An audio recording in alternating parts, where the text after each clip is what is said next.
Minute after 11, so I'm going to get us started, and people can continue to join us as they come in. And as you come in, you'll see this poll here for you to answer. And as I said, it'll disappear after you answer the questions.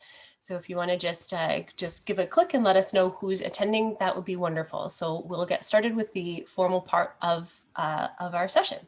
So I just want to first take a second and before I hand it over to Claire Sanders, who's our climate change specialist, I just want to take a moment to express my gratitude for this whole session. This has come together in a really wonderful way, and a really, really wonderful collaboration between several different conservation authorities in southwestern Ontario. And it's been a great success, and that's because of the collaboration and the different strengths that we all bring to the table here, and because of our attendees that are making this a great success. So I really hope that we all learn something from this session, and I hope that we're able to do more of these things in the future. So without further ado, I'm going to hand it over to Claire. Thanks so much, Katie. Good morning and welcome to the Crops and Conservation Series, Session 5, our extra, or maybe 4B, I'm not sure. We tacked on an extra one to this great series. This one is Climate Change Impacts and Solutions in Agriculture. Again, my name is Claire Sanders. I'm the Climate Change Specialist with the Essex Region Conservation Authority. This is our 5th and final webinar in the series, and this series is being delivered through a partnership of 5 southwestern Ontario conservation authorities: Essex Region, Lower Thames Valley, St. Clair Region, Kettle Creek, and Catfish Creek. The webinar series is made possible through funding from the Ontario Ministry of Agriculture, Food and Rural Affairs. So thank you very much to them for funding this and sponsoring these webinars. This webinar will explore the future projections and potential impacts of climate change and review some of the solutions and opportunities for action in this sector. Our panelists today share the common roots of agriculture and environmental stewardship, but we'll bring you different perspectives from research and working farms. So we're really excited to have this group of passionate experts with us today. Thank you so much to Ray, Catherine, and Brent for joining us. And I look forward to providing your intros and background because I'm very excited about this session today. So we'll begin the session. I'm going to provide a little bit of background about what our interests are in this and exploring this topic. And then I'll turn it over to our 3 panelists. You'll find a Q&A icon at the bottom of your screen. If you would like to ask any of our panelists a question, please type it in the box and press enter to have it posted. I believe it just goes to Katie, who will actually then moderate the question and answer period and post them into the group chat for everybody. If it's directed at one particular panelist, please let us know that so that we can direct it straight to them. And feel free to interact. Oh, I'm not sure you can actually. I think all of the comments go directly, or chat box is open for comments. There you go. You might be able to interact with others or directly with the panelists through the chat box. For any certified crop advisors participating, please contact Katie Stamler directly to receive your CEUs at the end of the session. Her email address is there, kstamler@irca.org. The webinar is being recorded and will be emailed to you following the session. So stay tuned. They'll come out as a series of YouTube links. So before I hand it over to our panelists, I just wanted to take a few minutes to provide a bit of background information and data on some of the current and future impacts of our changing climate. And again, sort of why we're interested as a conservation authority in addressing some of these changes. So a couple of years ago, in response to severe flooding, shoreline erosion, infrastructure failure, invasive species, beach closures, and other issues, we started this regional collaborative. And our collaborative includes members of our university colleges, all of our municipalities, as well as a number of other regional organizations. Our regional strategy includes a number of sector-based implementation areas here. And for each sector, I'm trying to consider how to define the scope of assessments and identify vulnerabilities likely to impact resulting from climate change projections, so we can inform adaptation actions. But when it came to agriculture, I was kind of stumped. I think we know farmers are used to planning for uncertainty and are probably the most adaptive people in any sector. Your observers, astute observers of weather, and adapt on even a daily basis to some of the changes that we see. So even though extreme weather might be posing more of a threat in some ways, going beyond things like crop insurance, I'm unsure how we can help make some of those adaptation actions. But I think unlike like in any other sector, I think it's still important to understand what's sort of coming down the pipe, so to speak, and how we can potentially get ahead of issues. And it can help this region, I think, be more competitive for government funding and generally use climate change as a driver for change because of some of the expected economic benefits and anticipated improvements in things like soil quality and improvements in biodiversity, which some of our panelists are going to speak to as well. So I just wanted to provide a little bit of background about what we're expected to see in the future in this region. And I would encourage you can see these projections for yourself. There's some really great tools out there. You don't need to be a scientist or a climatologist. You can access these tools yourself. This is a really great one called climateatlas.ca. And you can navigate to your region and see what the region's going to look like in 30 to 50 years. So this is just one example of what we're expected to see. I selected the variable very hot days here. So those are days above 30 under a high carbon scenario. And the time period I'm using is 2021 to 2050. And here we're looking at an increase of 23 days above zero by 2050. If we go to similar very hot days under a high carbon scenario, which is the sort of path we're on right now, and we move sort of into the future further, so in 2050 period to 2080, we're actually looking at an increase of 50 days above 30. So it's quite significant in this region. You can do this there's a number of variables along the bottom, including agriculture. So under here, you can find corn heat units, you can find projected dates of first and last frost and all of those kinds of things for your particular region. And it's kind of fun to explore that as well, if not a little bit scary. So when we talk about mitigation, or when we talk about climate change, we're really speaking about two things. We're talking about mitigation and we're talking about adaptation. Mitigation is trying to prevent climate change, the worst impacts of climate change from occurring. And then adaptation is responding to those impacts of climate change. And I would suggest that soil health really lies in the middle of these. The ability of soils to absorb and hold large quantities of rainwater is crucial to preparing us for some of those climate risks and increased rainfall.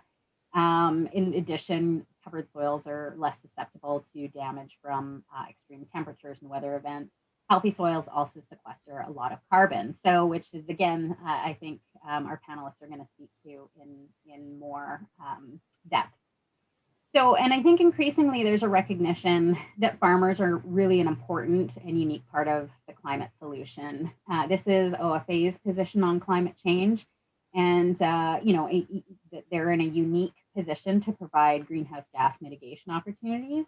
And in terms of adapting to climate change, we know that impacts are going to be highly variable and unpredictable, and we need to increase investment to protect our food supplies and our soils and all of those kinds of things. So, and the National Farmers Union has long seen that alignment between the farming debt crisis and climate crisis, which I think Brent is going to speak to a little bit more.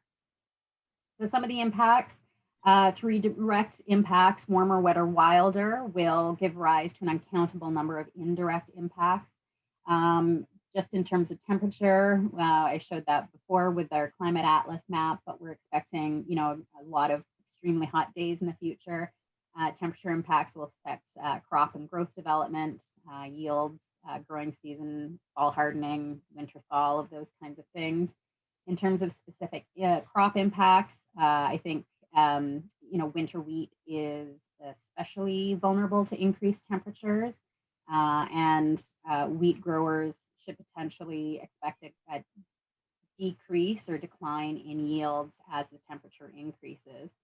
Corn, on the other hand, is expected to experience improvements as a result of an extended growing period, in terms of increased growing degree days.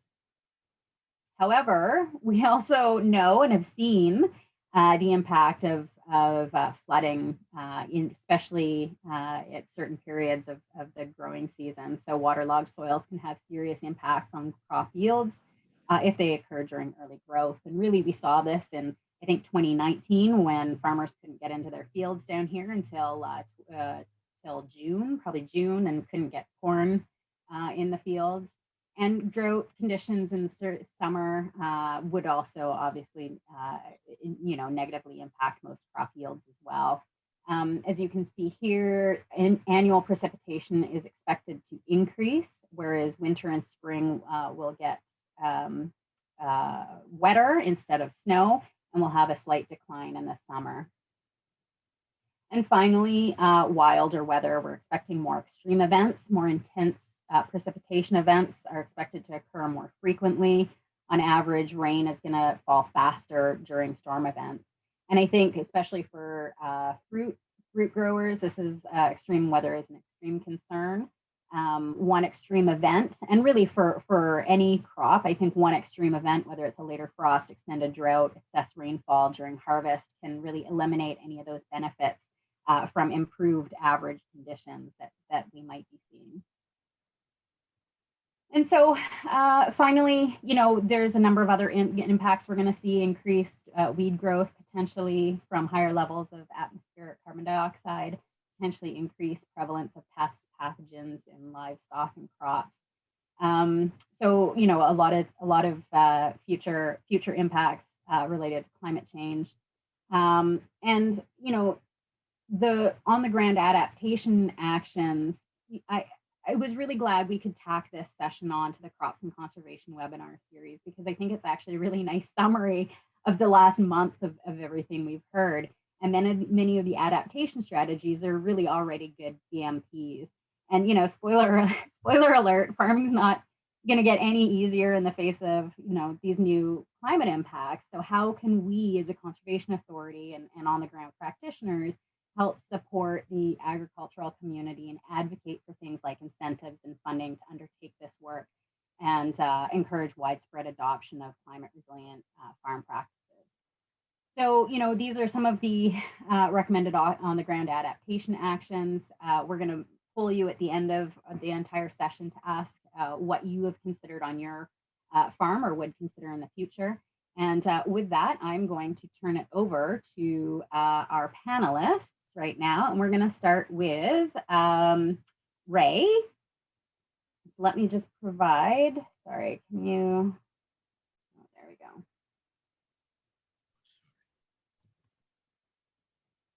So we're going to start with Ray Desjardins. I'm just going to provide a very quick bio before I turn it over to him. You can start sharing your screen if you want, Ray. Ray is a retired. Some trouble. Oh. Yeah. I'm having a bit of trouble. Okay. Can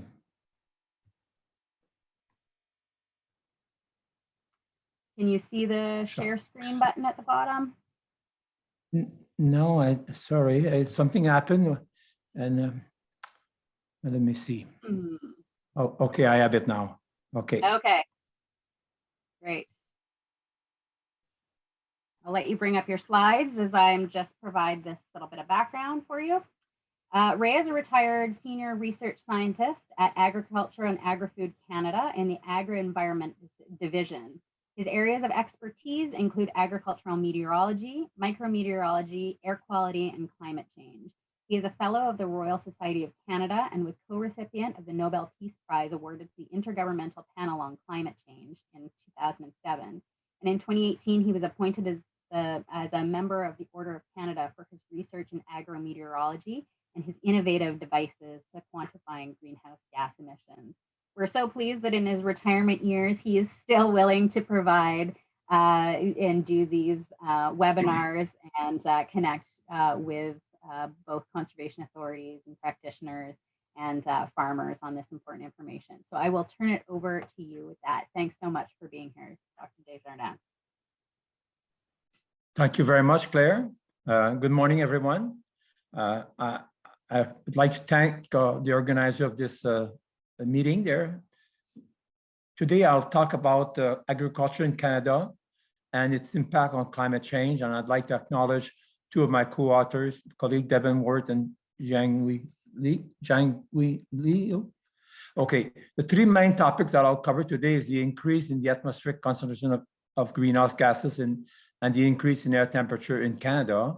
I'll talk about the sources of greenhouse gas from the agriculture sector in Canada, and I'll present some pathways to mitigate climate change related to the agriculture sector. This graph shows the increase in temperature from 1950 to 2010 across Canada, and it ranged from about 0.5 to 2.5 degrees C, and the last decade there would be an increase about, on average, about 0.3 more, so it'd be up to 2.8 to 3 degrees C. On a global scale, the temperature has only increased by 1.2 degrees C, so some regions are more affected. More northern and southern regions are more affected than near the pole than the equator. The change is quite small temperature. So what has been happening is the change in concentration of greenhouse gases. And here I show the curve from obtained from ice core for the last 400,000 years. And you can see that the CO2 concentration, and there's a similar curve for methane. It seems to have started when I started research in Agriculture Canada in around 1962. I was measuring about 300 parts per million, and now the concentration is about 416 parts per million. So it had never gone over 300 in the last 400,000 years, and similar things have been shown for methane. So the main three greenhouse gases are carbon dioxide, produce about 75% of the, contribute about 75% of the emission to the climate change, the contribution. Methane about 17%, and nitrous oxide about 6%. And when we talk about these gases, we talk to them about CO2 equivalent. So a molecule of methane is about 25 times more potent than a molecule of CO2, and a molecule of nitrous oxide is about almost 300 times more potent than a molecule of CO2. So when we talk to them in CO2 equivalent, like we do for Canada, for example, in 2018, Canada produced 729 million tons of CO2 equivalent. 78% of these emissions were due to industry, energy use, transportation, small agriculture's contribution. It was 8% due to methane and nitrous oxide, and another 3% due to fossil fuel use on farm. And this part is one of my colleagues, Jim Dyer, has done a lot of work to quantify this component. And so we have some tools to quantify greenhouse gas emission. We've been working on these for many years, and I'm quite proud of what we've the technique that we've developed. And chambers are used across Canada at the plot level, and they you can measure CO2, methane, nitrous oxide. These are used. These are open path lasers that we set up over a manure storage tank. One person right now is Andy van der Zag, does a lot of this kind of measurement on farm, and you can quantify emissions from manure storage tank or for actual barn. We have a few people in Canada. Elizabeth Patty does measurement with power-based system, and she measures nitrous oxide and CO2 exchange there. My colleague at Flight Research Lab at NRC have worked with me with using aircraft, and for the last, since '78, we've been using aircraft, and we've been able to measure carbon dioxide, methane, and nitrous oxide. We've been able to verify the methane inventory of nitrous oxide and say that we are doing very, very well. We've flown transect like 10 kilometers, and it agrees very well with the inventory. And nitrous oxide, we've been able to measure the nitrous oxide flux and at the regional scale and demonstrate there are some direct emission and some indirect emission, and we've been able to quantify these indirect emissions. And we have people like Ward Smith and Brian Grant who've used model to cover all the scales, and they've used these techniques here to verify and improve their models. So when we divide the contribution from the agriculture sector, there about 38% come from methane, 36% from nitrous oxide, and about 26% from fossil fuel. And you can see the fossil fuel is fertilizer supply to make the fertilizer, make machine to do the field work on the farm. So we have program, and now Roland Krobel, for example, is incorporating this in the farm is model OLAS to be used to calculate the greenhouse gas emission at the farm level. Methane emission is mainly from enteric fermentation and a bit from manure management, and nitrous oxide is a bit from manure management, but the rest is from soils. This shows what mitigating agricultural emission. That's one of the areas where we've tried to reduce the emission, and carbon sequestration, we try to increase the carbon storage. And this has been the big emphasis that we have used for quite a while. And in agriculture, we've quantified the impact of reduced tillage, summer fallow on the carbon sequestration. And it's because we had managed our soil poorly in the past, we've been able to store some carbon, but now the storage level is decreasing with time because we now use better management practices. Where the big gains have been done by farmers is with better breed, better management practices, better crop. They've managed over the year to reduce emissions from milk production by 20%, beef kilogram of meat per kilogram of CO2, kilogram of CO2 per kilogram of beef by 36%, pork by 36%, poultry and poultry egg. And this shows the relative emission from different sectors by product. So, but they're agent causing climate change. And so far I've talked about CO2 and methane and nitrous oxide, but there are other agents, for example, like land use, aerosol, all kinds of things. But these are very poorly, you can see the uncertainty, and these are quite high. So one of our effort is to try to reduce this uncertainty. So agriculture impacts climate in many ways. For a long time, we focused only on the biogeochemical cycle, but we need to look at the biogeophysical cycle. And one interesting paper, one of my colleagues, Sam Gameda, wrote a few years ago, with the reduction in summer following, for example, there was a reduction from the 2000 to from 1985 to 2005 of about 12 million hectares of land in the prairies. And he reported as during the period of June and July, where intensive growing, the crop, now we had 12 million hectares of crop that were planted with wheat and other cereal crop.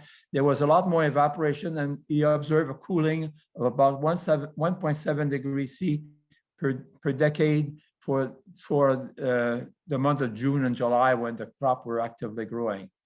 So one thing that we're focusing quite a bit more is the net effect on Earth energy budget. And I will talk about these. The negative means it's cooling, and positive means it's warming the climate. And for example, I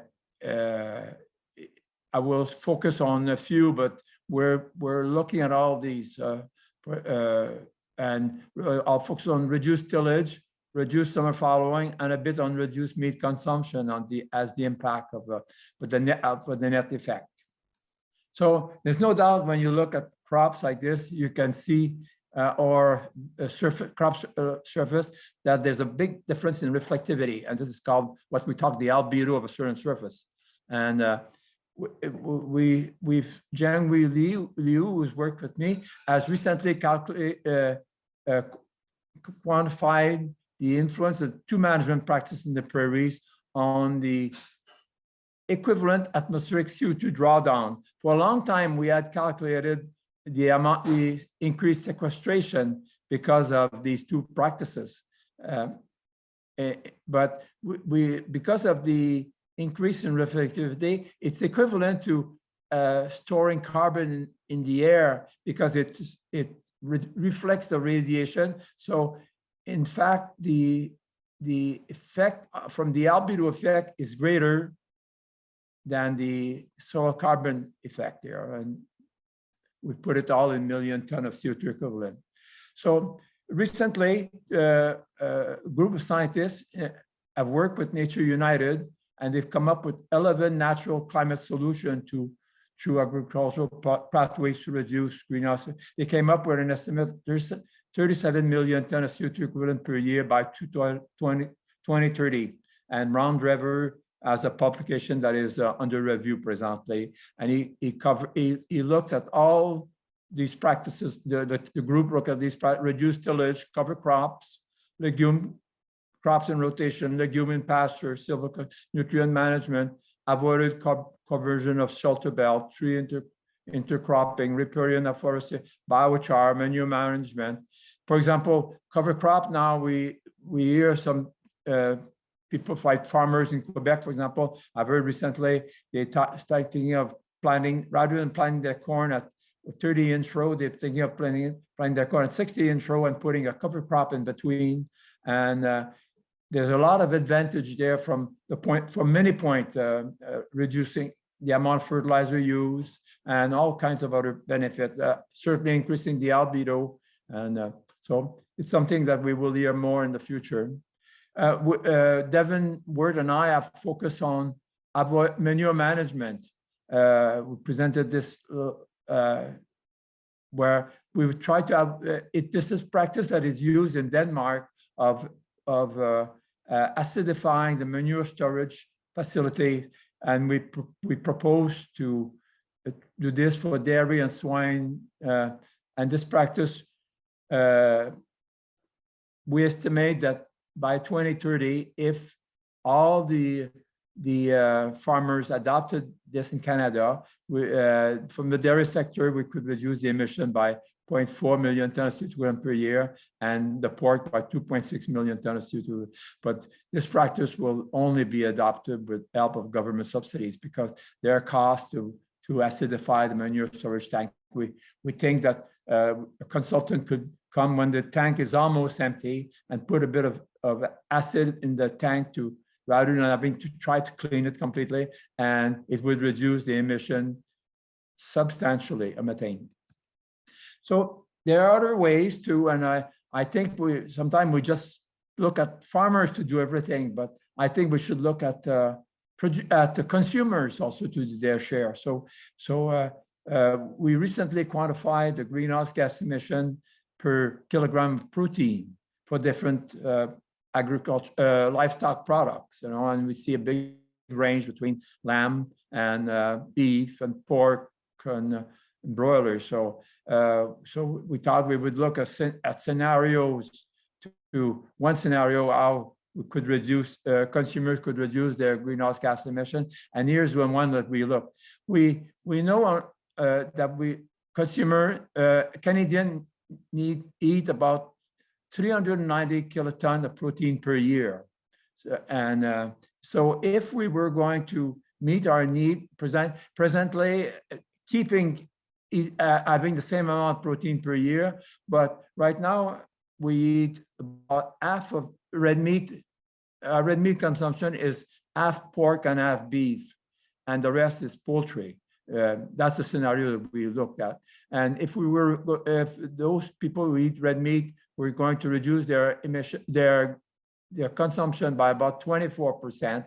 That's the food guide last year recommended to reduce our meat consumption and diversify our protein sources. Right away, we would agriculture sector would reduce its emission by 4 million tons of CO2 equivalent. And if we did say, and we now, rather than just eating 50% beef, 50% pork, we ate 75% pork and 25% beef, we would reduce the emission of the agriculture sector by 9 million tons of CO2 equivalent. And when you this reduction at very little cost, while some of the other projects sometimes proposed are highly expensive projects to reduce emissions. So it's one that we should certainly get consumers involved with this. So in summary, we definitely need to continue improving our estimate of the impact of various management practices on reinforcing and continue informing producers and consumers of the best practice and product to minimize climate change. It's also important to include what is being promoted, but part of the regenerative agriculture in research studies. There's so much on the news these days about use of regenerative agriculture, and we have not done much on this research on this. So the Living Lab project should be an excellent opportunity to work with different producers. Agriculture has recently announced that there'll be a Living Lab project in each provinces. And so I think, and this Living Lab project is working scientists and producers all together to quantify the greenhouse gas emission and try to reach some important target. We need well-proven technology to monitor greenhouse gas. I think we have them, but we need to continue focusing on them. And if we're going to be able to come up with estimates of the impact of farming practices on climate, we will need accurate activity data. And that's something that is clearly lacking, and this is essential. We have models such as NBN, Arrow, and DNDC in Ottawa, Craig Drury in Arrow, and Gigny, and the NDC is Ward Smith and Brian Grant, that can provide greenhouse gas emission at the polygon level.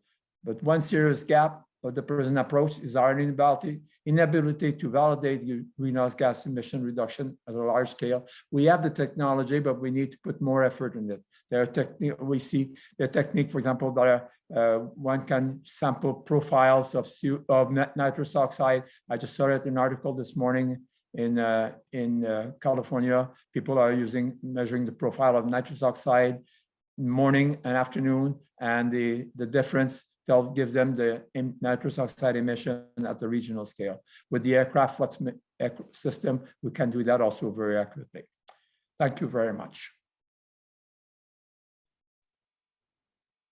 That's fascinating. Thank you so much, Ray. I took a bunch of pictures and was planning on tweeting some of that out, but I was so busy listening that I didn't tweet anything. So thank you so much. Really appreciate it. There's already some conversation happening in the chat.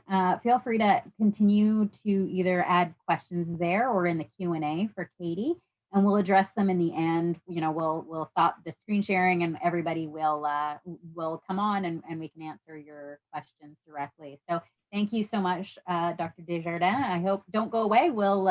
You can turn off your screen share and your camera now as we move on, and we'll invite you back at the end for those questions. So next up, we have Dr. Catherine Febria. Dr. Febria is a Canada Research Chair and Assistant Professor in Freshwater Restoration Ecology at the University of Windsor.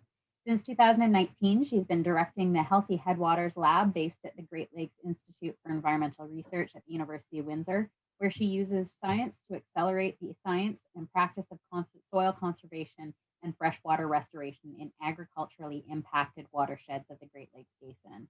She works locally in partnership with farming and Indigenous communities and connects to efforts globally as a fellow with the UN Science Policy Platform on Biodiversity and Ecosystem Services, as the co-chair of the International Science Advisory Panel for New Zealand's Biological Heritage Science Challenge, where she was previously directed, I think I missed a period, something there. Anyway, she was previously in New Zealand as a Biological Heritage Science Challenge, where she previously directed a 5-year region-wide farmer-driven agricultural stream restoration project called CAREX.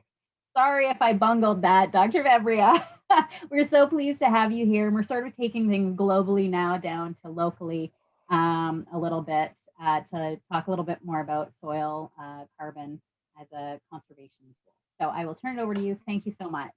Yeah, thank you very much, Claire, for the introduction. And it's really a privilege and honor to follow Dr. Desjardins in giving us the global picture of agriculture in Canada.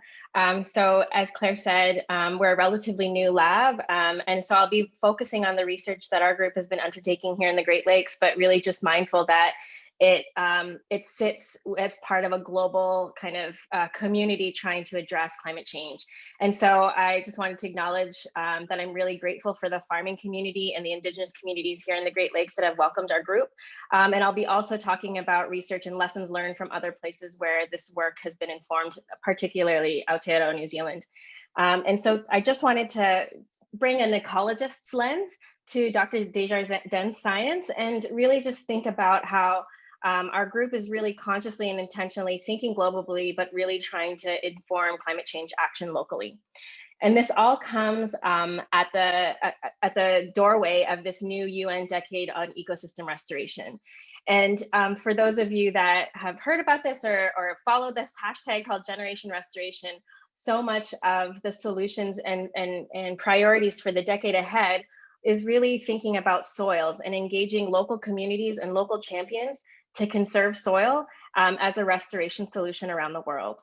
So during this pandemic, we probably have all read the similar headlines like the IPCC report on climate change and land that reminds us that the world is getting hungrier, but the land is getting exhausted, that we need coordinated actions to really address deforestation and soil erosion from our human impacted landscapes, and to really view natural habitats as the solution for farming and for our global ecosystem. Alongside the platform that I've been involved in, but IPBES, the governmental platform on biodiversity and ecosystem services, released a report at the same time that reminded us that we have millions of species falling to extinction because of human activities. And they all point towards just a different way or a new way of thinking about these global challenges and actioning them at the local level. And so, we think about that a lot, but I think as a research group, we really made an intentional commitment to making sure that our science connected land, water, and people. And so a term that we often talk about in our group is thinking about actionable science. And rather than coming to this space with our best hypothesis thought about in a petri dish or in the university setting, we spent a lot of our time in the community understanding and trying to draw together tools and data and analyses, like the data that Dr. Desjardins presented, the tools and the approaches that farmers like Mr. Preston will talk about and represent, to try and identify the decision-making need that our science can inform to target a knowledge gap that might exist in the literature or in the community.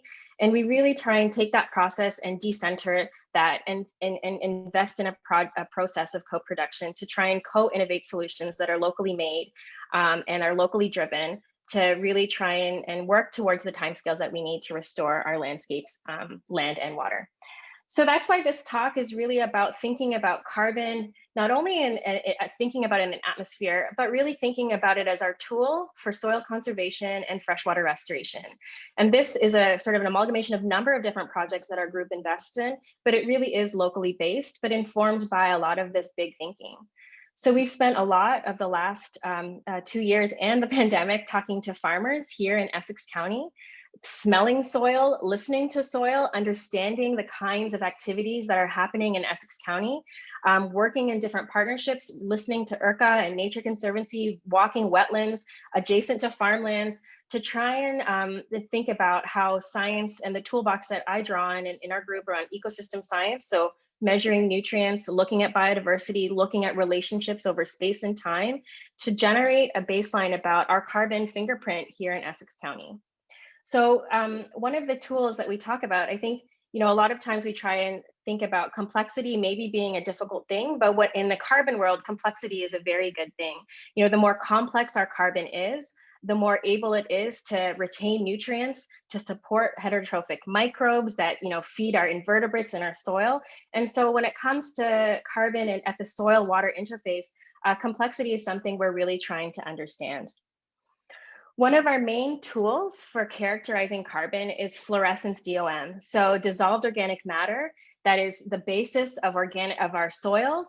The main component of it is carbon.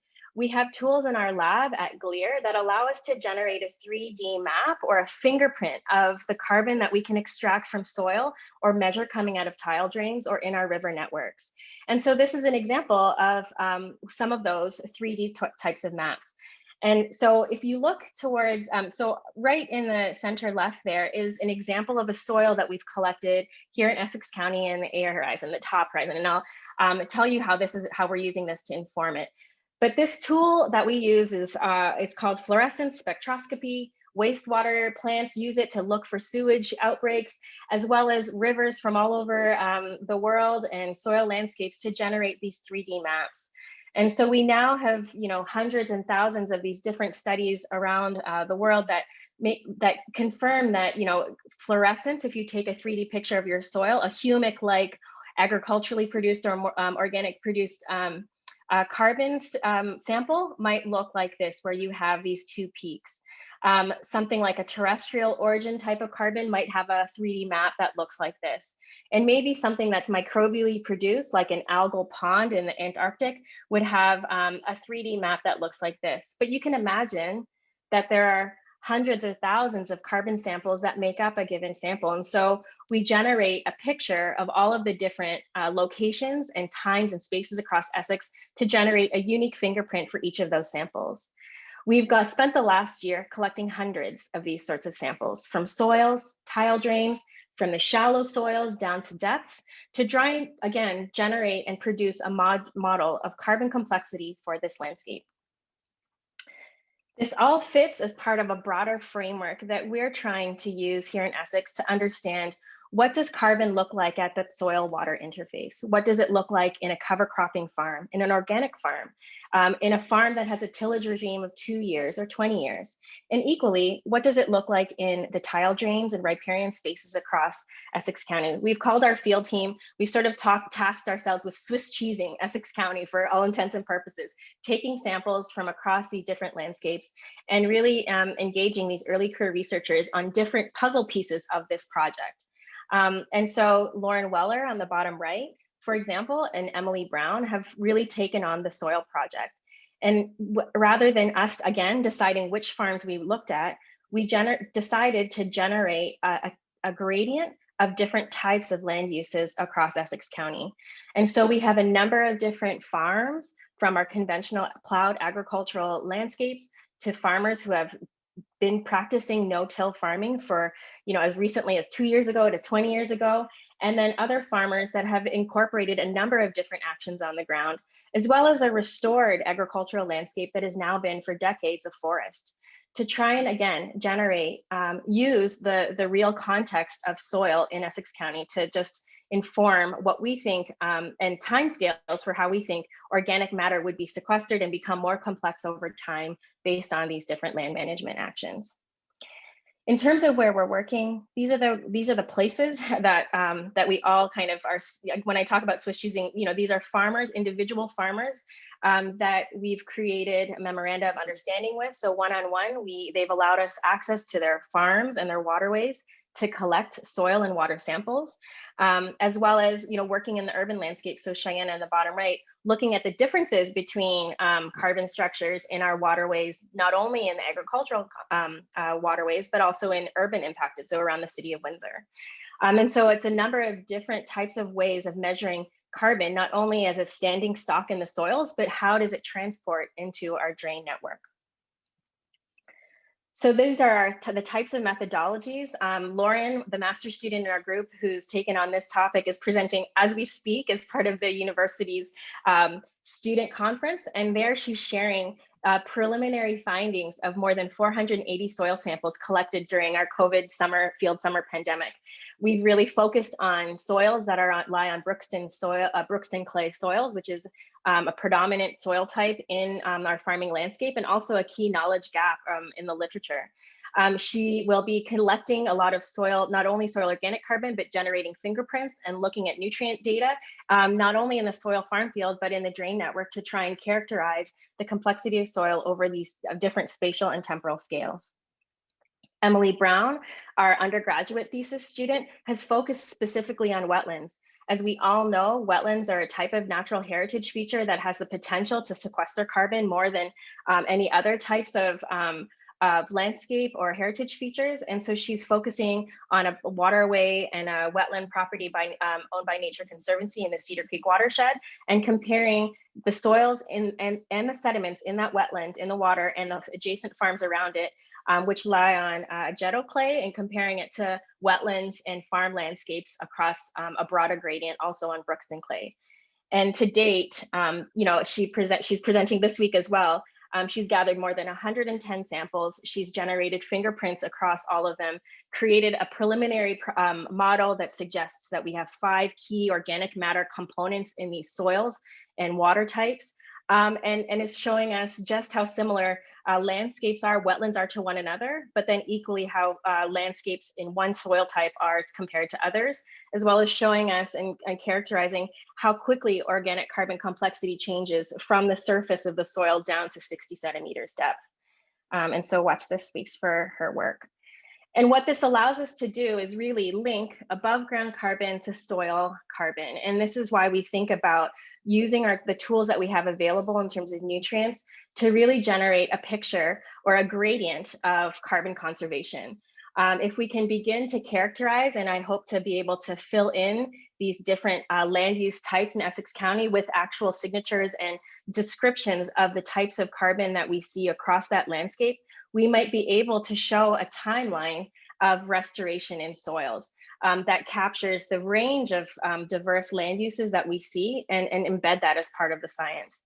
And so as we speak, and just hot off the heels of this last week, we've had our team out there measuring what's happening and coming out of the soil. So even though our farm fields may be covered in snow or not actively being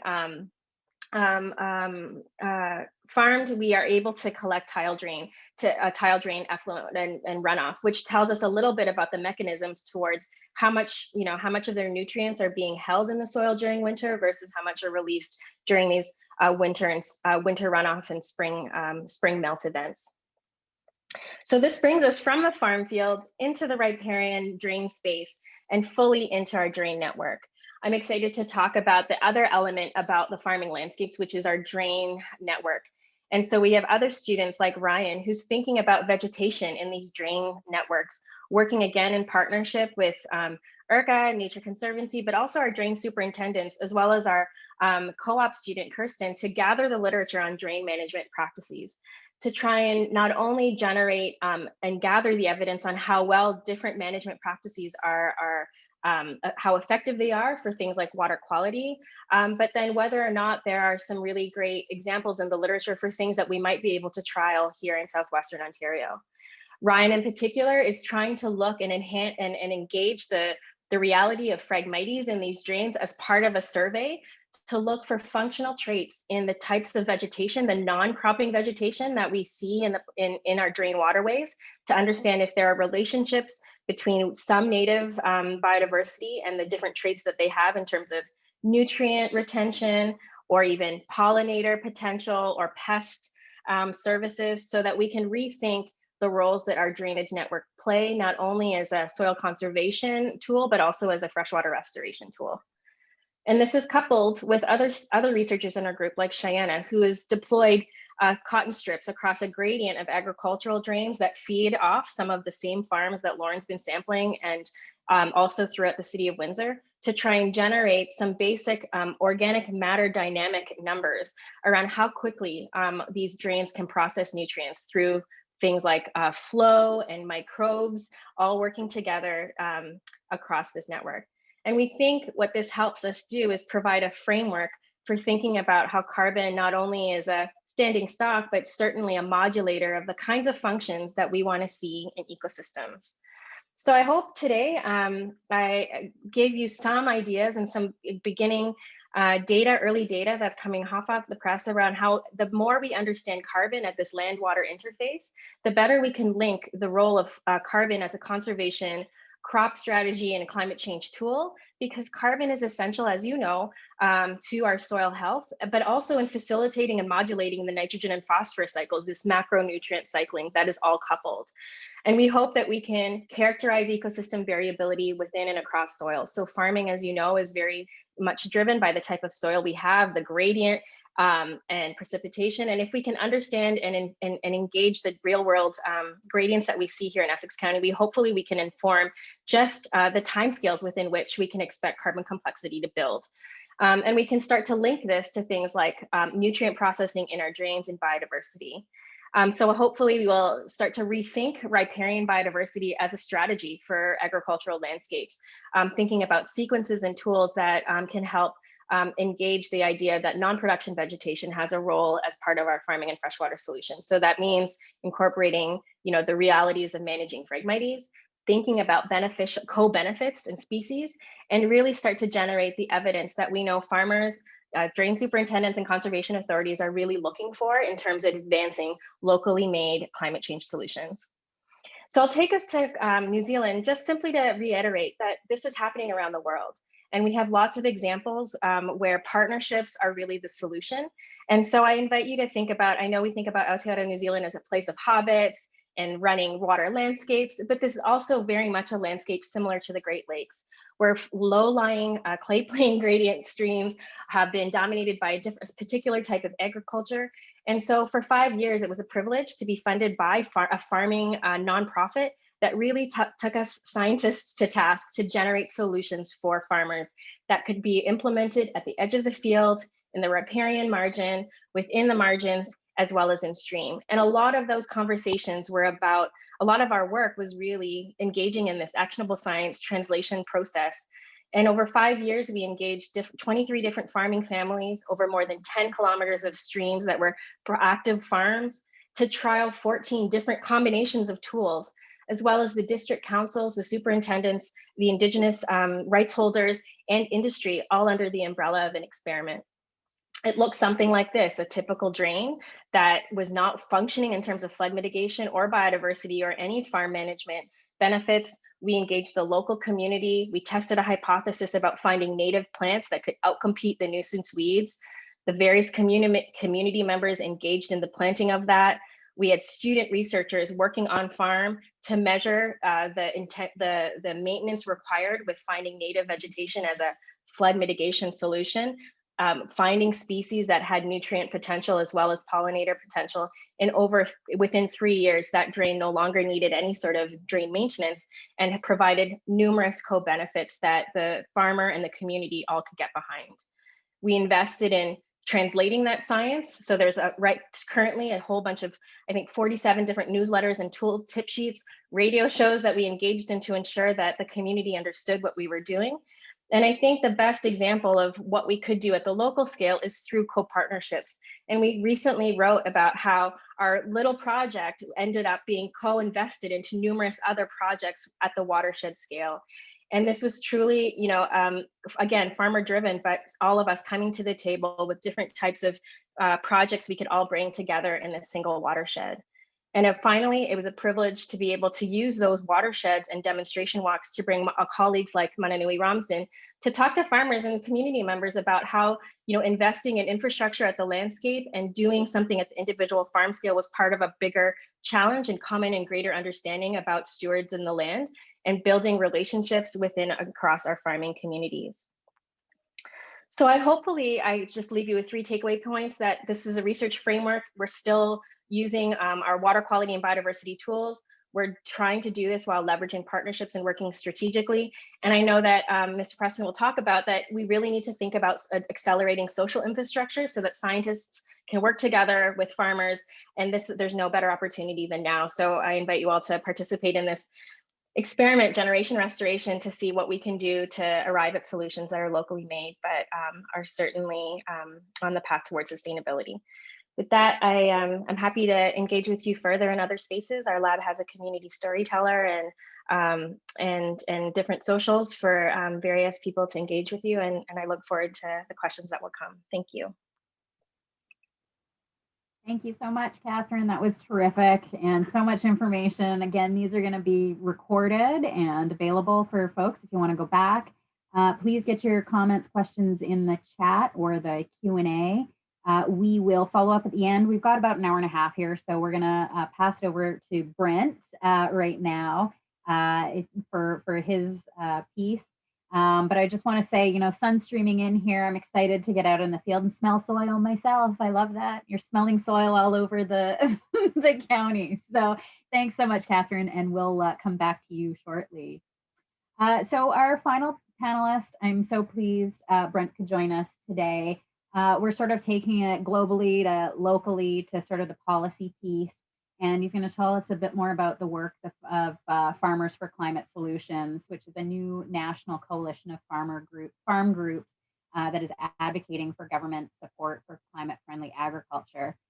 Brent is the president of the Ecological Farmers Association of Ontario. In 2003, he and his wife, Gillian, packed up their 2 young children and moved to a rundown farm outside of Creemore, Ontario. Since then, they have built the new farm into a thriving business and leading light in the good food movement, providing vegetables to some of the best restaurants in Canada. In his previous life, before finding his true calling as a farmer, Brent worked as a human rights investigator, aid worker, election observer, and journalist on 4 continents. Thank you so much for being here, Brent, and I can't wait to hear more about Farmers for Climate Solutions. Great, thanks, Claire, and thanks everybody for coming today. I'm going to I'm just going to share my screen here.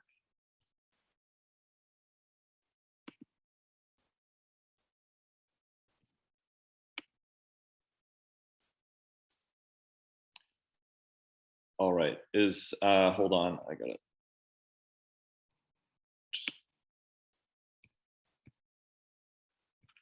Sorry, my Looks good. I think slides. Maybe click on present. Yeah, I know. Present, The thumbnails were over top of my present button. All the pictures of everybody there. Got it. Looks good. Sorry about that. All right. So as Claire said, I'm the president of the Ecological Farmers Association of Ontario.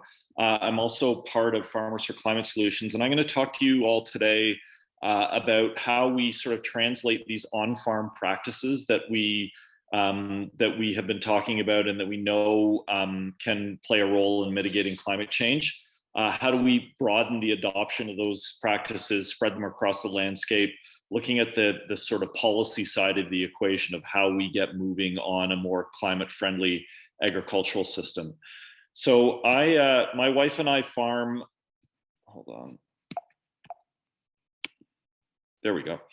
My wife and I farm outside of Creemore, Ontario, near Collingwood, sort of in the South Georgian Bay area.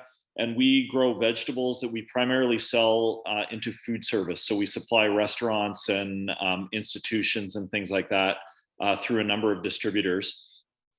And then I am the president of the Ecological Farmers Association of Ontario. And on our farm for a long time, we've been looking at ways that we can play a constructive role in the fight against climate change. So we've been doing things like cover cropping and trying to reduce tillage and increasing biodiversity on our farm, planting trees. We've planted over 10,000 trees on our farm, doing all these things over a long period of time. And there are lots of members in the EFAO who are doing the same thing. So we have about 700 members, farm members across Ontario. And many of those member farmers are really, really interested in playing a positive role in climate change. But what we realized on our farm, and what we realized sort of as an organization in the EFAO, is that just doing it at our little small scale isn't enough. That if we're going to have a real impact on climate change, if we're going to really sort of move the dial, we need to broaden adoption of these practices. We need to get more and more people involved. So as an organization, the EFAO a couple of years ago made a conscious decision that we were going to start working on policy advocacy. And we'd never done that before. We've been an organization very much focused inward on our members. So trying to help our members run profitable farms, improve their farming techniques, creating community within the ecological farming movement. But now we decided that we needed to look outward, that we needed to help spread the methods that we've been using on our farms to the broader farming community and getting more and more people engaged. So the way we did that is to get together with some like-minded organizations and form Farmers for Climate Solutions. So the organization's only been around for about a year. These are all the current members that we have, the member organizations. They range from very small regional organizations, someone like Acorn out east, to big national organizations like the Canadian Forage and Grasslands Association that has tens of thousands of members all across the country. But what all of these organizations shared is a desire to encourage the government to support the kind of agriculture that we need in order to deal with climate change. So when we came together, we came up with sort of four basic goals that we wanted to achieve through our work. The first, and some of this echoes what Ray was saying earlier, and what Catherine and Claire were saying at the very beginning in the introduction, is that we recognize that agriculture can both mitigate climate change and can help farmers adapt to climate change. So we want, in terms of mitigation, we want to reduce emissions, so decrease the amount of greenhouse gas emissions that are coming from Canadian farms. We want to increase sequestration, so increase the amount of carbon that's captured on our farms, in our soil, in above ground biomass, in wetlands and forests on our farms. But we also need to increase resilience because we know that the effects of climate change are only going to increase with time. And we need to improve farmer livelihoods. So we recognize right from the beginning that there's no way that we're going to expect farmers to foot the entire bill to transform our sector, because farmers are already facing really big challenges in terms of their ability to make a living on the land. So we sort of have two mitigation goals and two adaptation goals. And the thing that has really encouraged us is that most of the on-farm practices that work toward mitigation also increase resilience and improve livelihoods over the long term. Oops, sorry. So we now have over 20,000 farmers represented by our member organizations a year after our launch. And what we found is that the Canadian public and Canadian journalists really like hearing from farmers. Farmers have a really great opportunity to influence the public debate about climate change, because we're seen as trusted messengers by the public. And when we launched our coalition and started talking about our goals, we had really surprising amount of uptake in the media. When we launched the budget recommendations I'm going to talk about in a minute, a few weeks ago, I did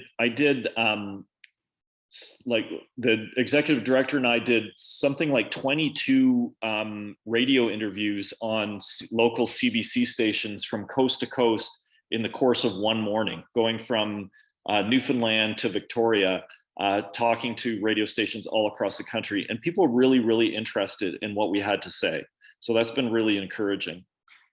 But we have a really serious problem in agriculture in terms of greenhouse gas emissions. This top line here is the total emissions from the agriculture sector, and from about here on it's projected. And then these are the main components that Ray was talking about. So the blue is enteric fermentation, mostly methane from mostly cattle, from ruminant animals. The yellow is agricultural soils. That's mostly nitrous oxide and mostly coming from nitrogen fertilizer use. The orange is manure management. methane coming from manure. And then the blue along the bottom is or the green dots are cropland sequestration. So that's the amount of soil seed that's being captured in our agricultural soils. And we see that we had a really good trend in terms of decreasing emissions, but it's now started to creep up again. But overall, the message is that Canadian agricultural emissions are growing over time, and we're seeing this steady upward trend. And if we want to hit our Paris targets of reducing our emissions by 30% by 2030, we're going to have to see a major change in the direction that we've been going so far. Now, when we spoke to government representatives, and we launched our coalition and say, hey, we want to work with the government to figure out ways to incentivize on-farm practices that are going to reduce greenhouse gas emissions, they said, show us the numbers. They wanted to know, what can we do in order to change the direction of this curve? What on-farm practices can we implement? And how much is it going to cost? Because the government is looking at achieving their Paris targets all across the economy in transportation, in energy, in waste management, all these other areas. And they want the biggest bang for their buck. If they're going to invest in greenhouse gas reductions, they want to know where they can get the most reductions for the least amount of money. So we took them up on their offer. We put together a task force of scientists, greenhouse gas modelers, agricultural economists, experts on international agriculture policy. We had equity experts and a bunch of farmers who could sort of ground truth the ideas of the scientists and talk about what will and won't work practically on the farm. And we came up with a proposal for investment in this current federal budget, which we expect out in a couple of weeks, to start reducing greenhouse gas emissions in agriculture right away. And what we came up with when we crunched all the numbers is that by spending $300 million over the next couple of years, we could reduce agricultural greenhouse gas emissions by 10 megatons per year, which is a big impact. It's something like 15% of total agricultural emissions. And really, this is looking forward to the next agricultural policy framework, the CAP, the Canadian Agricultural Partnership, which will come out in 2023, which is the big opportunity to really build climate-friendly agriculture into our national agricultural policy. So one of the really interesting things that we found early on in the process is that we did a comparison of Canadian spending on agri-environmental programs with spending in other jurisdictions. And this work hadn't actually been done before. And when we showed this data to the government, they were very, very surprised. But what we found is that in Canada, we spend about 70 cents per acre per year on all agriculture, environmental programs in agriculture, all of our climate programs and everything else. In the US, it's about $8.50 per acre. And in the EU, it's over $51 per acre. So what this tells us is that we're being massively outspent by our competitors on agri-environmental programming. And what it also means is that in the future, we're going to have trouble competing as more and more buyers from the sort of level of the farmers market up to international grain brokers and international food companies are looking to find ways to reduce their carbon footprint. They want to find suppliers who are going to be producing low greenhouse gas products. And we're seeing that from industry all over the place already.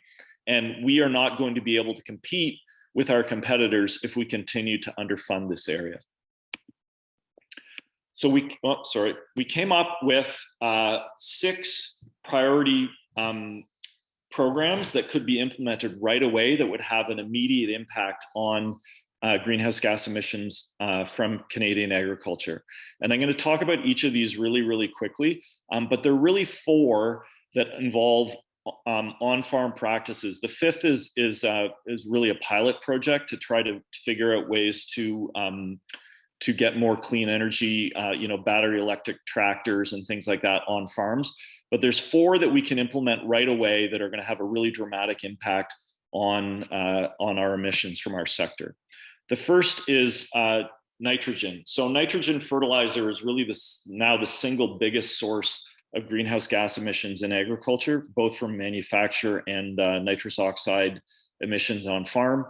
So we're proposing a program to give a cost share incentive for farmers to work with a certified crop advisor to create an on-farm nitrogen management plan that will reduce nitrogen loss, but also reduce overall nitrogen use on the farm. And this is based on the 4R nutrient management program. So this is helping farmers get independent agronomic advice to reduce their nitrogen use on farm. The next is increasing adoption of cover cropping. This is actually a picture from a rye cover crop on my farm. This would be a straight payment per acre for farmers to plant cover crops. So we came up with some different scenarios of how much you'd have to pay farmers to incentivize adoption of cover crops, but it's a way to just get cover crops on a lot more acres around the country really, really rapidly. We want to try to increase the use of intensive rotational grazing. So this is another cost share program to help farmers with infrastructure costs like fencing, water supply, and also, again, agronomic advice to help come up with a rotational grazing plan. And the fourth one is protecting wetlands and trees on working farms. And this is the most cost-effective program that we've put forward in terms of how the cost per ton of CO2 emissions avoided. And this would be a reverse auction program to have farmers bid on what they will accept to preserve wetlands and trees on farm that are at high risk of being converted. This is especially important on the prairies. We've talked to lots and lots of farming colleagues on the prairies, and the rate of deforestation and wetland draining on the prairies right now is really alarming, and it's a huge source of greenhouse gas emissions. So we're also talking about a pilot program for clean energy and an awards program to recognize and publicize the work that farmers are already doing in these areas. So as I said, taken together, we can reduce with these programs agricultural emissions in the short term by over 10 million tons per year. And I think what's really important about all these programs is they involve incentivizing farmers to change practices on farm. It's not about research. It's not about communications or so much about education. It's about taking practices that we know work. We know that they decrease emissions and increase resilience in the face of climate change. We know that they are cost effective. We know that we have lots of examples of farmers who are using them successfully already. And these are programs to rapidly increase their adoption across the landscape. It doesn't mean that we don't need more research. It doesn't mean that we don't need to look at other ways beyond these 4 measures to reduce our emissions, but they're things that we know work and we can do right away.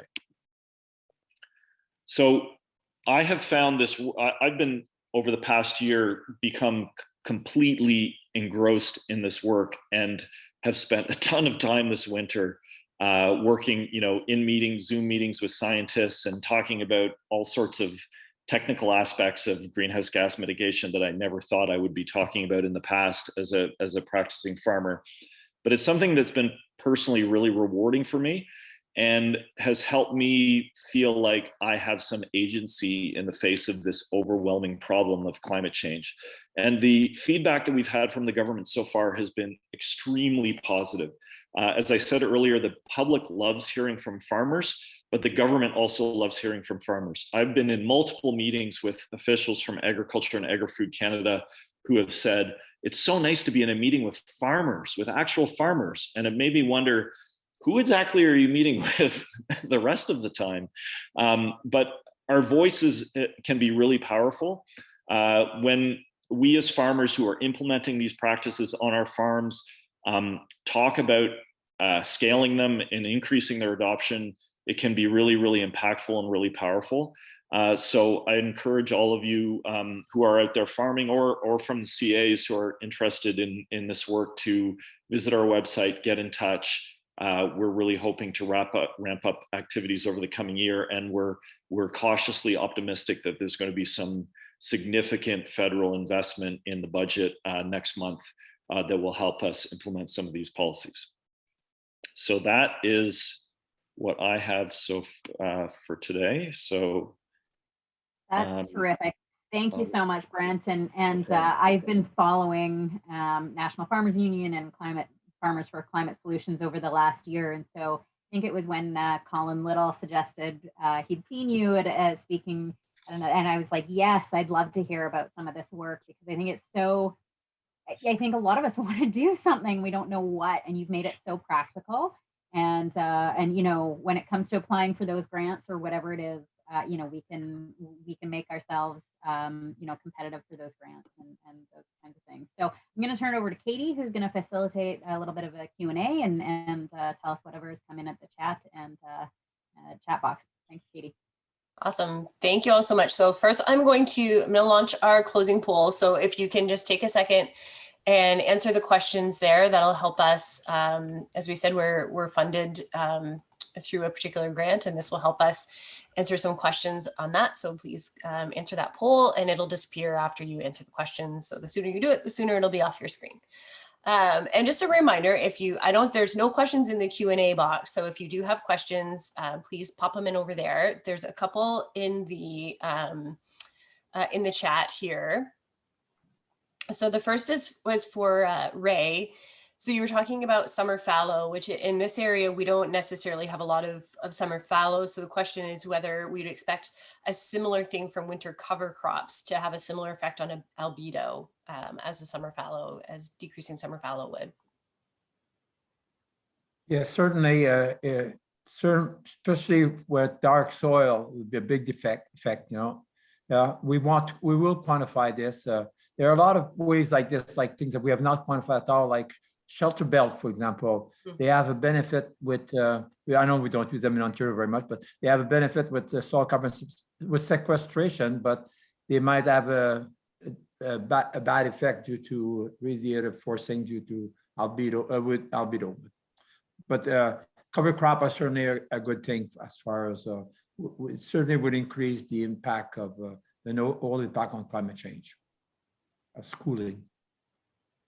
And Brent, I saw you had a response to that. Do you want to add anything to that about your personal experience? Well, just that, you know, winter snow cover is extremely important for albedo, and we try to have a cover crop on all of our ground in the wintertime, and it tends to hold a lot of snow. So we'll see bare fields across the street that are completely bare because all the snow has been blown off, and then the little that's left melts really quickly.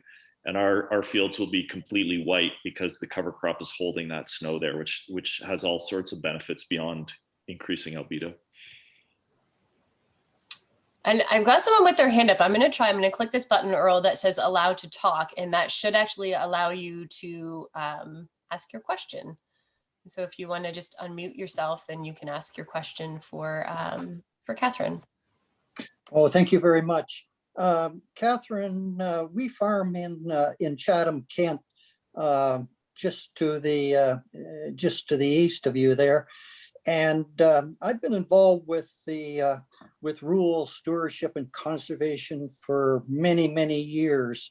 And right now in CK, there seems to be a policy with our drains, our municipal drains, and we have a lot of them, that with the cleanouts, and there's been a lot of cleaning out in recent years, the trees have been removed. All the shrubbery and the trees have been removed along these drains, and the word seems to be that the trees are being removed because the municipality doesn't want to deal with species at risk, and it's going to make it cheaper in the long run. But what's happened is there's very few buffer strips being established along the main drains now. And there is no problem driving up and down our side roads and seeing where farmers have worked right to the edge of these drains. Their topsoil, you've got no problem seeing it washing right down into the ditches. And of course, it'll be out into the lake before too long. And it changes the ecology of these drains considerably, in that one thing that happens is the Phragmites comes on once it seems to be exposed to the sunlight. And I know our environmental scientist here, Kelly Johnson, has shown concern for it, and she's tried to work with the drainage department, but it seems that the farmers, in cooperation with the Drainage Act, are in the driver's seat right now. And my question and comment to you is that I wish somehow or another you could get a hold of the officials here in Chatham-Kent, including Earl. the environmental scientists. I have good news for you. I'm actually working with them specifically. I'm happy to tell you that the municipality of Chatham-Kent, OMAFRA, the St. Clair region, they've all reached out, and we are working together as we speak, on a literature synthesis of the evidence for drainage practices. And we're working and building towards potential trials that we think have, again, benefits for both the drain system as well as the farmer. And so we've had examples of working with superintendents to just we've compiled a list of different species that we think have, again, nutrient benefits and pollinator benefits, pest benefits. So it is a work in progress. And I invite you, Kelly is one of the people that actually initiated us to do this work. And that student from University of Waterloo, Kirsten, has been working and walking and looking at bank collapses and looking at the drain management toolbox to see if there are the whole reason was to try and find new options that we think could work. This kind of speaks to what Brent was talking about. There are things that we know farmers say work, and if we can tap into incentives so that there isn't a false choice between choosing biodiversity and farming practices and thinking about how what we do in that riparian space actually does benefit yields and soil conservation. I mean, that's kind of the evidence we're trying to bring to the table, so that it isn't having to choose one versus the other, but really seeing, the farm system, including thinking about trees as part of that solution. So right now we've synthesized the literature. We'll be tabling that report in the coming weeks, and then we'll be shopping this around to the other CAs and other superintendents that want to understand what that evidence is, so we can try and move towards planting it. There are compromises in the short term that we can do, like planting with the trees within a certain distance, or choosing trees based on, again, their traits, or plants that have functions for the farm as well as for the freshwater ecosystem. So that's kind of where we're starting. And we've had good luck with that in other contexts, where if we can find, win-win or co-benefits, then that at least will help us initiate examples. This is why I think I also really loved Brent's presentation around championing farmers that are doing things that we can actually bring other farmers to talk to each other and learn about, how they can meet their farming needs, but also use trees and other nature-based infrastructure as part of their farming system. So yeah, I invite you to get in touch, and I'm thank you for that question. Well, thank you very much. And I would say to Brent, if we can get him down here to make a presentation, that would be great too, because there's a lot of us that are concerned, but we've got some big problems here. I was thinking the same thing, Earl, and the Essex region looks very similar to Chatham-Kent, and we've had some very recent drain cleanouts that just ripped everything out, and there is that sort of sense and almost a rumor of if we remove it now, we don't have to deal with species at risk. That's not always the reason why things are done the way that they are. there's a lot that goes behind drain maintenance. So it's something that's near and dear to me. It's what all of my graduate research was on. So Catherine and I are working together on that. So stay tuned. There will be more work coming on those drains. So Pat Learmonth had a question. Okay, so her question was about grazing practices and finishing on grass. Is there any sort of information on how that might reduce greenhouse gas emissions? Yes, there's a lot of information. Like it's one that is promoted enormously, and in part of the regenerative grazing, but usually people talk of carbon neutral for livestock, but it's good in some cases, but only for a short time. And Agriculture Canada had a program with the University of Alberta as part of the greenhouse gas program, and the group had 30 pairs of ranches in the prairies, and they selected ranches that use an adaptive multi-paddock grazing program and one that did not adopt this adaptive multi-paddock grazing program. And this program is you leave the animal in a pasture for only a couple of days, and then they don't come back for a long period, like a month. And presently, they didn't find any significant difference, except maybe a bit more methane sequestration, because we don't have the right sampling techniques yet to really do, because so many, the activity data in these ranches is so different. Even though they say they use one technique versus another, the results were not conclusive, but it's certainly an area that we should do more research on. Awesome. Thank you, Ray. And I have one last question for Brent. Is there, when you have your conversations with government representatives, is there an interest or understanding that these agricultural BMPs can address a number of different environmental challenges, soil health, water quality, greenhouse gas reduction, et cetera? Sure. Yeah, absolutely. I think that the government people we're talking to are very, very aware that there are lots of co-benefits to these practices, and that was another reason that we chose this list of practices, is because they're not just good for greenhouse gas mitigation or for adaptation. And I think that it's also really helpful when you're talking to your cranky neighbor who doesn't believe in climate change. You can sell these practices in a whole bunch of different ways, not just, you can say cover cropping's great, even if you don't believe in climate change.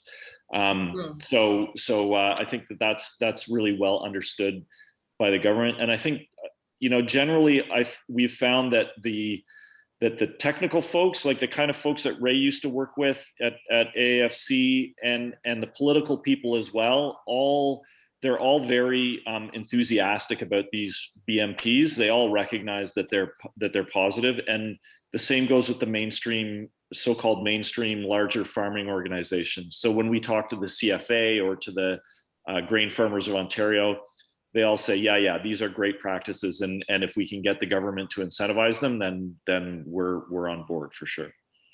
Awesome. Well, thank you all very much, and thank you for our attendees. For those of you that have stuck around, we did go over time, so appreciate you staying here. I know I've learned a lot from this, and I know Claire was taking notes, and we've got a couple of other note takers here, and really thinking about how we can apply some of what we've learned today. And what I understand from this is that we know what to do. We've got the information, we know what practices work. So the next step is, how do we do them? How do we get out there and encourage the government to provide those incentives to do it? I find even for myself, when I'm talking to the general public, having that understanding that, you say that the media likes to hear from farmers, and it's important for us that we, when we have the opportunity to be a voice for farmers, to a community that maybe doesn't have the opportunity to speak to farmers, is really important. And one thing that I found myself is that farmers really love Twitter. So I really love, being on Twitter and following what farmers are saying to each other. And I think that's really important. So how, thinking about how we get these messages out and help to support the actions that we're asking of our farmers, and you know, and what we as consumers can do in the small changes that we can make in changing our protein sources and that sort of thing. And that's was very, very eye-opening, the greenhouse gas emissions from the various protein sources. So you know, those little changes that we can help to promote. So thank you all very, very much for being here, for being our final session in this Crops and Conservation series. Really appreciate that we were able to do this and come together in this way. So thank you all, and we'll see you later. Thank you. Thanks, everyone. Thank you. Bye. Bye-bye. Thank you.